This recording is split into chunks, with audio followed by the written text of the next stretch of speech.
नासिक में अमेरिकी नागरिकों को ठगने वाला कॉल सेंटर पकड़ा गया। नासिक पुलिस ने एक बड़े ऑपरेशन में एक कॉल सेंटर का भंडाफोड़ किया है जो अमेरिकी नागरिकों को कंप्यूटर की समस्याओं का बहाना बनाकर ठग रहा था।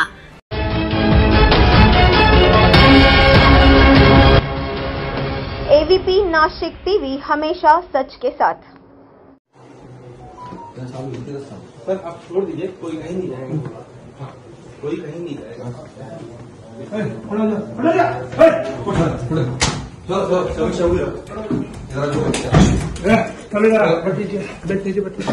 बैठ दीजिए। कॉल करू त्यांचा आहे करू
हो सर, तू पण आते असे आते आता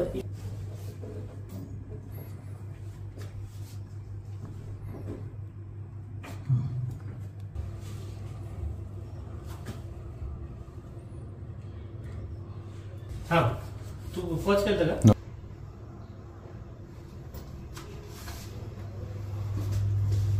आमच्या मागे हो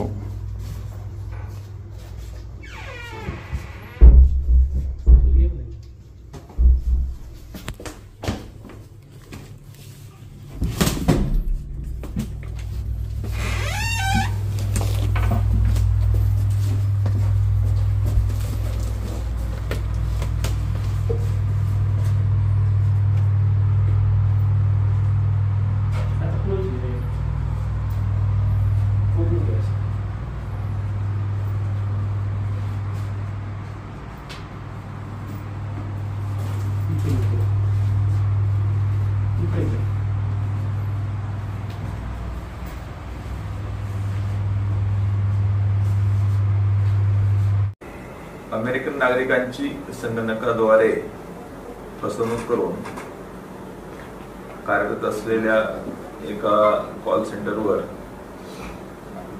सायबर पोलीस स्टेशनचे पीआय आणि त्यांची टीम यांनी या टोळीचा एक पर्दाफाश केलेला आहे।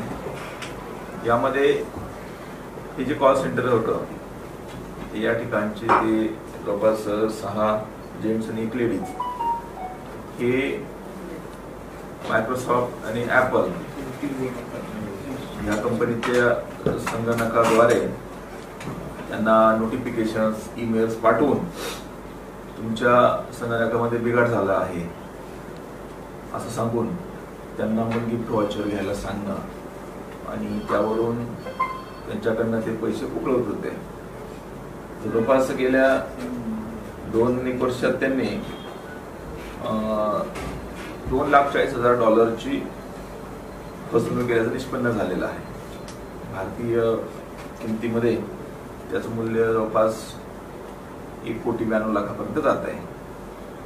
हे अश्विन नगर जे आपल्या अंबड पोलीस स्टेशनतील अश्विन नगर या ठिकाणी असल्याचं गोपनीय माहिती मिळाली होती।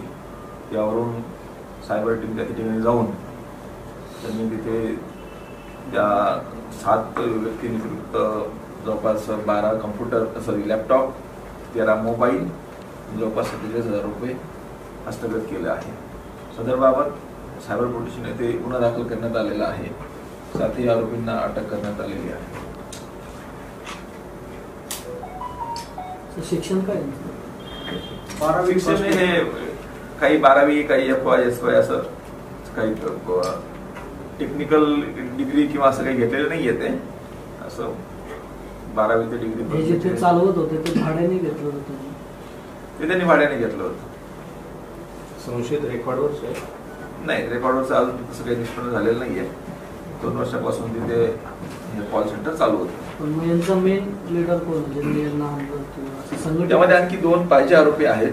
एक बिपिन साहू म्हणून आहे आणि एक शाबाद रॉन, हे पाहिजे आरोपी आहेत त्यामध्ये. तर ते सगळं हँडल करत होते. यावरून असं दिसतंय की असंच आणखी तिकडे मुंबई, ठाणे या ठिकाणी पण असू शकतात. शाबादवरती या अगोदर काही गुन्हे दाखल आहे का? नाही, ते काय तपासून निष्पन्न झालेलं नाही. सर, यांनी किती नागरिकांची फसवणूक केली अमेरिकन नागरिकांची समोर आलं? आतापर्यंत जवळपास 100 ते 150 अमेरिकन नागरिकांची फसवणूक केलेली आहे. सर, यांनी नाशिक का निवडलं? मुंबईतून याच्या आधी कधी नाशिकमध्ये असा प्रकार नव्हता? असा प्रकार नव्हता आपण असं म्हणू शकत नाही. पण आता सायबर गुन्हे अशा प्रकारे सुरुवात झालेली आहे. आपण बघतो जसं आपल्याकडे काही वर्षापूर्वी आपण ते जमतारा किंवा बिहार, राजस्थान हे आपले सेंटर्स होते. आणि आजही ऍक्च्युली भारतामध्ये बघितलं तर 80% गुन्हेगार हे त्या मोजक्यात 7-8 जिल्ह्यातले आहेत. बाकीचे 20% जे आहेत ते इतरत्र आहेतच. दिल्ली असतील, मुंबई असतील, पुणे असेल, तसंच आपल्या नाशिकमध्ये पण हा एक प्रकार आहे. विषय म्हणजे हे आपल्या भारतीय लोकांची नाही तर अमेरिकन नागरिकांची फसवणूक करत होते. जसं आता आपल्याकडे जे काही बरेचसे सायबर गुन्हे होतात, आपण म्हणतो की आफ्रिकेमध्ये आहेत किंवा कंबोडियामध्ये बसून ते आपल्याकडे हाऊस अरेस्टचे गुन्हे करतात, त्यातलाच एक प्रकार आहे. ते काय इंग्लिशमध्ये टॉकिंग करत होते का अमेरिकन लोकांसाठी? हो, इंग्लिशमध्ये. 10वी पास लोक, 12वी इंग्लिश मिडियमचा 7वीचा मुलगा पण इंग्लिश मध्ये बोलतोय.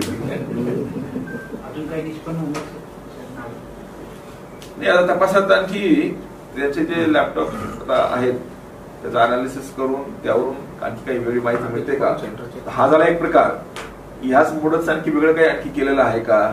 अमेरिकन नागरिकांव्यतिरिक्त इतर आणखी कोणाला काही फसवलं आहे का? त्याचे मोबाईलचे डिटेल्स असतील, लॅपटॉपचे डिटेल्स असतील, यावरून ते तपासात निष्पन्न होईल. सर, कॉल सेंटर कोणत्या कामासाठी रजिस्टर? ते ऍक्च्युली ते डॉक्युमेंट्स घ्यायचे बाकी आहेत. तपास चालू आहे. ऍक्च्युली नुकतीच कारवाई केलेली आहे. त्यामुळे ते आता मुळापर्यंत जाणं हे तपासचा भाग आहे. बंगला कोणाचा होता? ते ऍक्च्युली खासगी व्यक्तीचा आहे तो बंगला. त्याच्यावरती त्यांनी अशा पद्धतीने बनवलंय की छोट्या पद्धतीने. हा, ते ऍक्च्युली कोणाला लक्षात येणार नाही अशा पद्धतीचं आहे. बाहेरून जर बघितलं तर कळणार नाही की इथे असं कॉल सेंटर आहे. बंगला मालकही सामील असू शकतो, एवढं चेंजेस करतात. त्याला पण विचारणा करावी लागेल तपासामध्ये. त्याचं पण त्यामध्ये सहभाग ऍक्च्युली त्याला भाडे किती मिळतं, त्या एरियात भाड्याचे रेट काय आहे ते सगळं त्यामध्ये.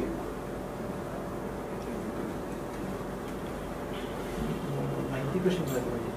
तक्रारदार स्वतः पोलीसच आहे. हो हो, इन्फॉर्मेशन असं गोपनीय माहिती मिळाली तर गोपनीय माहिती सांगता येत नाही ना. ते झालं म्हणजे तक्रारदार अमेरिकन आहे, आपल्याला फक्त की असा एरिया कळाला होता. ही माहिती आपल्याला ऍक्च्युली 15 दिवसापूर्वी कळाली होती. एरिया माहिती होता, पण इम्पॅक्ट होत नव्हता. कंटिन्यू तिथे थांबून माहिती घेऊन असे काही लोक जाता येतात काय किंवा त्या एरियामध्ये, त्यावरून आपल्याला जवळपास 12-15 दिवस लागले होते. संशयित सगळे मुंबईतून? हो हो, 3 मुंबईचे आहेत, 2 ठाण्याचे, 2 पालघरचे आहेत, एक महिलाही त्यामध्ये. सगळे इथे येऊन राहत होते, त्याच बंगल्यात राहत होते. त्यांनी तो बंगलाच भाड्याने घेतला होता. किती महिलांचा सहभाग आहे त्याच्यामध्ये? 1 महिला आहे, ठाण्याची येते. सर, हे जे पैसे मागवत होते यांनी किती अकाउंट मध्ये पैसे मागवलेले? म्हणजे फसवणुकीचे जे रक्कम आहे ती कोणत्या कोणत्या अकाउंट मधून किती अकाउंट मध्ये आली? ते ऍक्च्युली गिफ्ट व्हाउचर घेऊन ते नंतर इकडे नंबर ते घेत होते त्यांचा VOIP कॉलवरून नंबर घेत होते. तर त्याचा तपासमध्ये निष्पन्न होईल ते सगळं. ठीक है. पुलिस ने 7 लोगों को गिरफ्तार किया है और कई लैपटॉप, सवा और नकदी जब्त की है. आरोपी अमेरिकी नागरिकों को कंप्यूटर में वायरस होने का झूठा संदेश भेजते थे, फिर उनसे तकनीकी सहायता के नाम पर पैसे वसूलते थे. पुलिस ने छापेमारी कर आरोपियों को गिरफ्तार किया और उनके पास से कई उपकरण जब्त किए. आरोपियों के खिलाफ मामला दर्ज किया गया है.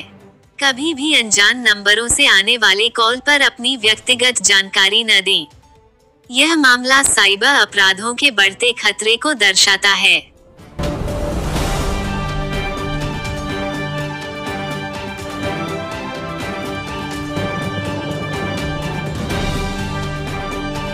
अन्याय अत्याचाराचा पर्दाफाश करण्यासाठी ABP नाशिक TV चॅनलला सबस्क्राईब करा आणि बेल आयकॉन प्रेस करा.